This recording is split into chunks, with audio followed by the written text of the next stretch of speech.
नमस्कार मित्रों, स्वागत है आप सभी का एस्ट्रो विद उषा में। आज हम एक इम्पॉर्टेंट सब्जेक्ट पे चर्चा करेंगे जो है हमारे बॉडी से रिलेटेड है। हमारे लाइफ में स्वास्थ्य का अच्छा होना बहुत ज़रूरी होता है, लेकिन इतना बड़ा जो मानव रूपी शरीर है एक मशीन की तरह है जिसमें कोई ना कोई पार्ट जो है कहीं ना कहीं से डिफेक्ट होता ही है। इसलिए हम ज्योतिषी दृष्टि से यदि हम देखें तो अलग अलग ग्रह के कमज़ोर होने से अलग अलग डिजीज़ होने की संभावना जो है वो बढ़ जाती है। फॉर एग्ज़ाम्पल हम ग्रहों के राजा सूर्य की बात करते हैं। जब हमारे कुंडली में सूर्य की स्थिति कमज़ोर होती है, जैसे तुला राशि में नीच का हो गया, शनि राहु केतु के साथ कंजंक्शन हो गया, या फिर सूर्य के सामने यदि दृष्टि संबंध यदि किसी पाप ग्रहों का है, तो ऐसी स्थिति में arthritis, heart problem, eyes problem, acidity का प्रॉब्लम और सिर दर्द जैसे चीज़ें जो है बहुत ज़्यादा होने की संभावना बनती है। ऐसे स्थिति में हमें क्या करना चाहिए?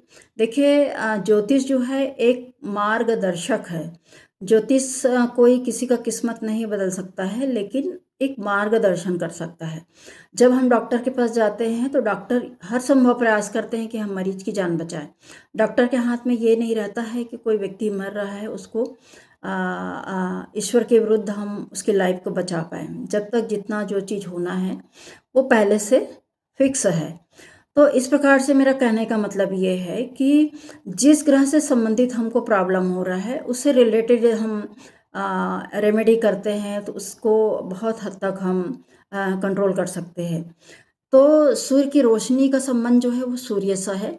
यदि हमें अर्थराइटिस होता है तो ऐसे कंडीशन में कभी विटामिन डी की कमी होती है, कैल्शियम की कमी होती है, तो डॉक्टर भी एडवाइस करते हैं कि आप 20 मिनट की सुबह सुबह का धूप अपने बॉडी को दिखाइए।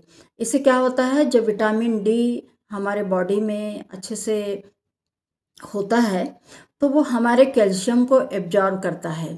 इसलिए इससे रिलेटेड सूर्य से रिलेटेड उपाय में यदि हम देखें तो हमें गेहूं का दान करना चाहिए, पिता से संबंध बना के रखना चाहिए, पिता को सम्मान देना चाहिए। इसके अलावा जो है आदित्य हृदय स्रोत का पाठ करें, नियमित रूप से सूर्य को अर्घ दें, या फिर ज़रूरत पड़े तो अच्छा वाला माणिक जो है रिंग फिगर में धारण करें। इस प्रकार से बहुत हद तक हम चीज़ों को कंट्रोल कर सकते हैं और करना चाहिए। आज की चर्चा यहीं तक। राधे राधे, नमस्कार।